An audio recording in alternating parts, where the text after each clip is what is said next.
How are you today? Como estão todos hoje? Here's Teacher Cláudia Borges. Aqui é a professora Cláudia Borges. E nós vamos conferir o nosso conteúdo de hoje. Então, essa é a aula 6. Temos a revisão e, em seguida, a avaliação. Então, fiquem bastante atentos. Já pega o caderno de vocês, deixa ali em mãos, certo? Para conferir tudo que a gente vai revisar a partir de agora. So, let's go!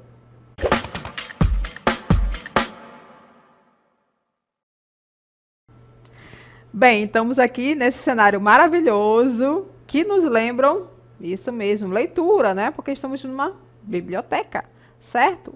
O nosso tema que nós vamos relembrar é reading, leitura. E por falar em leitura, eu quero dar algumas dicas para vocês, relembrar as dicas a respeito da prova do Enem. E a primeira dica é a seguinte: estude a prova. Então, vocês podem acompanhar aqui junto comigo, essa é a capa, né, da avaliação do Enem. Então, em geral, vocês vão encontrar esse mesmo formato, né? Tem um título lá em cima, está indicando qual é o Enem, qual é o ano dele. Nessa bola aí, você tem o dia, não é? Qual é o caderno que está sendo abordado. Em seguida, você tem as instruções a respeito desta avaliação. Então, ele pede para que você leia atentamente essas instruções, não é?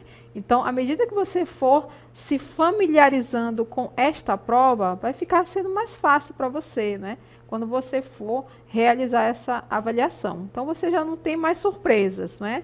Então, é importante você estudar a prova em si. E, em seguida, a gente vai ver aqui, na avaliação de inglês, né, você tem linguagem de códigos e suas tecnologias. Eu quero que vocês observem um detalhe aqui junto comigo. Olha só a primeira questão. Na primeira questão você tem esse título aí, Lava May, Creating Showers on Wheels. Tem um pequeno texto, faz perguntas sobre este, não é? Olha a questão número 2, o texto já mudou. Agora é um cartoon, né? E aí ele faz aí o comentário sobre o cartoon e faz a questão a respeito dele. Já na questão número 4, olha só o que a gente tem. O texto já mudou novamente, né? Então, um pequeno trecho aí de uma poesia. E aí ele pergunta a respeito dessa poetisa aí, autora do texto. Na 4 já mudou novamente, ó. Já tem dois textos, né? Dois trechos de textos, certo? E aí ele pede para que você faça, não é? O comentário a respeito da comparação destes dois textos aí. E olha o 5, mudou de novo, não é? Isso daí é o trecho de um romance. O romance tem um título lá em cima, né? 1984. Então, vocês podem observar, são só 5 questões de inglês, não é? Que cada uma delas é um tipo de texto diferente. Então, a gente já entra na nossa próxima dica. A nossa próxima dica é: leia diferentes tipos de gêneros textuais. Então, é importante você estar atento, né, e se familiarizar com esse tipo de texto também. Porque, olha só essa avaliação aí que você viu, foram todas as questões com textos diferentes. Então, o que nós temos de tipos de textos diferentes? Olha aqui, temos notícias, tirinhas, poemas, propagandas. Eu acho que só não teve propaganda lá naquela avaliação, né? Cartoons, romances, autobiografias. Então é importante que você, não é, saiba a diferença entre esses tipos de texto, ok? Vamos então continuar com os nossos reading tips. Um outro reading tip, não é? Uma outra dica de leitura é a seguinte: utilize estratégias de leitura. O que é isso? Como você tem uma avaliação e essa avaliação tem um tempo determinado, você não pode perder tempo nenhum, nem um segundo, certo? As estratégias de leitura vão ajudar você a agilizar a compreensão do texto que você tem na sua frente. Então, quais são essas dicas aí de estratégia de leitura? Começamos com o skimming, certo? Temos ainda o scanning, temos cognate, false cognates, cognatos e falsos, prediction, né? Que é como se fosse uma pré-leitura, certo? Topic sentence, que é o tópico frasal. Em geral, ele aparece logo na primeira frase de um parágrafo. Inferences é como se fosse um quebra-cabeça, né? Você vai coletando as informações e você chega a determinada conclusão a respeito do texto. Typographic marks, né? As marcas tipográficas, como, por exemplo, os números, né, os pontos, parágrafos e acentuações, certo? Ajudam bastante a você identificar pistas nos textos. O que mais que nós temos? Próxima dica. Revise os tópicos gramaticais. Você não pode escapar disso daí, people. Tem que estudar o tópico gramatical mesmo. Então, só para relembrar, não é? Temos os tempos verbais, passado, presente, futuro, grupos nominais, não é? Cujo núcleo é sempre um substantivo, artigos definidos e indefinidos, que sempre aparecem, sempre tem questão com eles aqui. Tomem cuidado com esse aqui, certo? O que mais que nós temos? Marcadores discursivos, esse é importante você estudar. Esse aqui também aparece bastante nas avaliações. E estrutura das frases? Afirmativa, negativa, interrogativa. Como é que elas aparecem? Certo? Para você poder diferenciar entre uma e outra. Ok? Próxima dica. Resolva provas de inglês de edições anteriores. Então, aqui nós temos um mosaico, né, mostrando avaliações anteriores, né, 2019, 2021, 2020, 2022. Então, todas essas avaliações, elas estão disponíveis aí na internet. Então, baixe, certo? Ou então, imprima. Comece a resolver, comece a se familiarizar com essas avaliações. Que aí você já vai saber o que você vai ter lá pela frente nas próximas avaliações, ok? Como eu falei para vocês sobre estratégia de leitura, agora a gente vai ver com um pouquinho mais de calma sobre elas. Acompanhe. Então, a primeira que a gente viu lá na nossa lista é skimming. Como é que é essa estratégia de leitura skimming? Acompanhe as características. Então, skimming é a leitura rápida para obter a ideia principal de um texto, tá? Leitura rápida para obter a ideia principal de um texto. É só para saber do que o texto está falando. O que mais? Usamos ao passar os olhos rapidamente pelo texto para obter uma ideia geral do assunto. O que mais? É uma leitura superficial do texto, sem preocupação com detalhes. Então, é uma estratégia de leitura rápida. É só para você poder saber do que está falando aquele texto. Que aí você já vai ativando aí a sua memória, né? O seu conhecimento prévio. Então, por exemplo, se você passou os olhos ali numa manchete, e ali lá no cantinho a imagem de um campo de futebol e jogadores jogando, né? Então, provavelmente você passou rapidamente ali, viu a palavra futebol ou soccer. Então, você, com certeza esse texto está falando sobre futebol, um jogo de futebol ou algum jogador, não é? Então, você já vai ativando ali a sua memória, o seu entendimento de mundo também, e já vai, né, tentando adivinhar qual é aquele assunto daquele texto. Então, para isso que serve o skimming, para você ter uma ideia geral do assunto do texto. Próxima estratégia.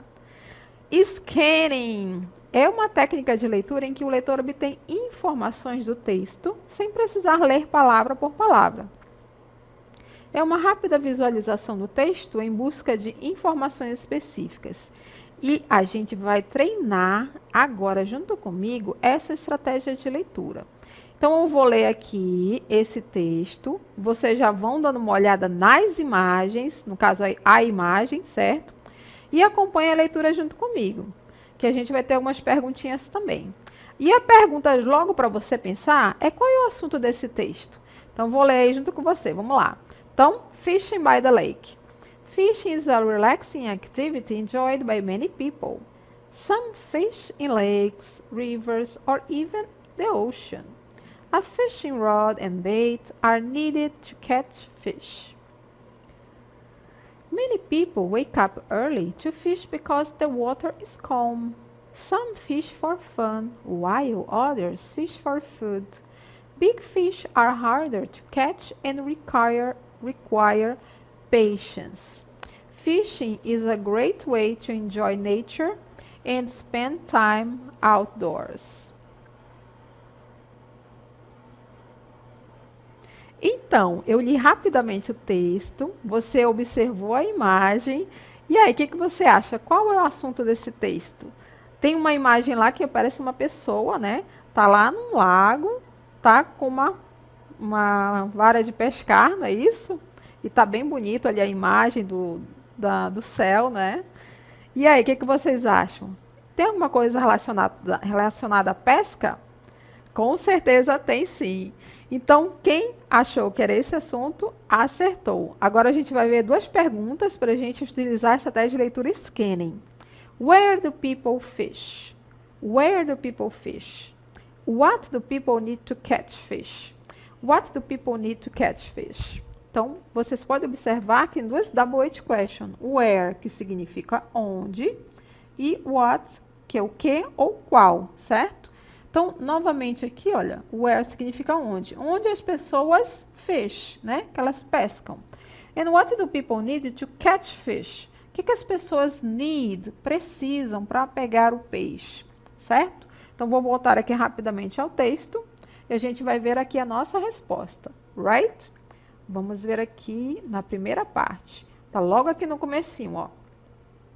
Some fish in, no, na, lakes, são lagos, rivers, rios, ou até mesmo ocean, o oceano. Essa é a nossa primeira resposta, né? O que as pessoas precisam para pescar? A fishing rod and bait are needed, né? São necessários para pegar, catch, fish, né? Então, uma vara de pescar e bait, que é a isca, são necessários para pegar um fish, ok? Então, nós acabamos de ver aí nossa estratégia de leitura scanning, que eu busquei especificamente pela minha resposta, right? Continuando as estratégias. Cognate words, o que são? Então, as cognate words são as palavras que são escritas de forma semelhante à nossa língua e possuem o mesmo significado. Então, elas são iguais, né? São bem parecidas. A gente vai ver os exemplos aqui junto comigo. Let's go! Olha só, temos aí a palavra different, né? Diferente, emotion, emoção, garage, garagem, human, humano, material, material, ok? Então, qual é aí a ideia dos cognates? Elas se escrevem semelhantes e também têm o mesmo significado, tá? É praticamente tudo igual, tudo bem? Agora, a gente vai ver também umas cognatas, mas são aquelas falsas, tá? Cuidado, olha aqui comigo. Então, a gente chama de false friends, falsos amigos. Vamos ver alguns exemplos, né? Então, elas são muito semelhantes às palavras da nossa língua, mas possuem um significado diferente. Então, a gente tem que ter cuidado com elas. Observe aqui junto comigo, ó. Olha os exemplos. A palavra assist, dar assistência. Battery é pilha. Costume significa fantasia. Data significa dados. Fabric é tecido. Journal, diário. Mascara é rímel. Parent é o pai ou a mãe. Push significa empurrar. E sensible, sensato. Tudo bem? Então, eu quero que vocês acompanhem aqui comigo um pequeno trecho de texto para a gente ver também um exemplo de uma das palavras que tem aqui, né, da nossa lista, certo? The mysterious fabric. Olha só, a palavra fabric a gente acabou de ver que é um falso cognato, né? Então, mysterious fabric, olha a imagem aí ao lado. Então, é um tecido, né? Então, algumas figuras nesse tecido, certo? E aí o texto diz o seguinte, ó, This peculiar fabric looks very delicate, but is actually quite rugged. Its vibrant colors seem pretentious, yet they create a natural elegance. Many believe it's fabricated by machines, but it's entirely handmade. Its sensible texture makes it perfect for luxurious clothing, and its legend says it was once worn by ancient royalty. Então, vocês puderam observar alguma palavra cognata ali naquele texto? Tem algumas que a gente pode identificar, não é? Vocês puderam vê-la. Mas o mais importante que eu queria que vocês observassem é a palavra fabric, não é? Que não se trata de fábrica, né? Como a gente fosse traduzir, né, no português. É tecido, certo? Vocês viram a imagem do tecido, certo? E fala de um tecido maravilhoso, né? Muito delicado, ok? Mas é um exemplo de palavra que pode confundir você, porque é uma falsa cognata, tá? Então, fabric é a palavra tecido, right? Então, só lembrando aqui algumas perguntinhas sobre esse nosso texto, acompanhe aqui, né? Então, o assunto do texto qual foi? Foi sobre o fabric, né? Aquele tecido, que aí você observa aí a imagem. Você identificou algum tipo de palavra cognata? Então, por exemplo, as cognatas que nós vimos ali, não é? Vimos a palavra peculiar, que é peculiar. Natural elegance, certo? Elegância natural. Vimos fabricated, né? Fabricado. Texture, textura, right? Então, vocês viram várias palavras que podem nos lembrar a respeito de palavras cognatas, ok? E agora quero que vocês acompanhem comigo um outro texto. Acompanhe. What are the benefits of friendships? Então, good friends are good for your health. Friends can help you celebrate good times and provide support during bad times. Friends prevent isolation and loneliness and give you a chance to offer needed companionship too. Friends can also... E aí ele vai dar uma lista aí, começa com palavras, né, que são verbos. Boost your happiness, improve your self-confidence, help you cope with traumas, encourage you to change or avoid an unhealthy lifestyle. Então, a pergunta para vocês é, qual o assunto do texto? Que estratégia você utilizou para chegar a essa conclusão? Então, olha só, qual foi o assunto do texto? O título tinha lá, né? What are the benefits of friendships? Né? Então, quais os benefícios das amizades? Então, ele vai dar um pouquinho falando sobre as amizades e ele vai passar uma lista para você dizendo quais são estes benefícios, certo? Então, é isso que a gente acabou de ver aí para relembrar um pouco da estratégia de leitura. E agora a gente vai relembrar também rapidamente sobre aquelas regras da terceira pessoa do singular do Simple Present. Então, acompanhe aqui comigo. Então, a gente vai dar uma olhadinha nas nossas estratégias, que são bem simples, certo, people? A gente está falando da third person, né? Third person é a terceira pessoa do singular, ok? Quem são essas pessoas? É o he, o she e o it, tudo bem? A gente está falando do presente simples. Então, a regra geral para a gente formar os verbos, quando essas pessoas, né, são o sujeito da frase, é acrescentar o S ao verbo. Então, por exemplo, o verbo sleep, né? Sleep. Então, se eu fosse colocar com o sujeito he, ficaria sleeps. Só acrescentei o S lá no final. A mesma ideia com she, a mesma ideia com it.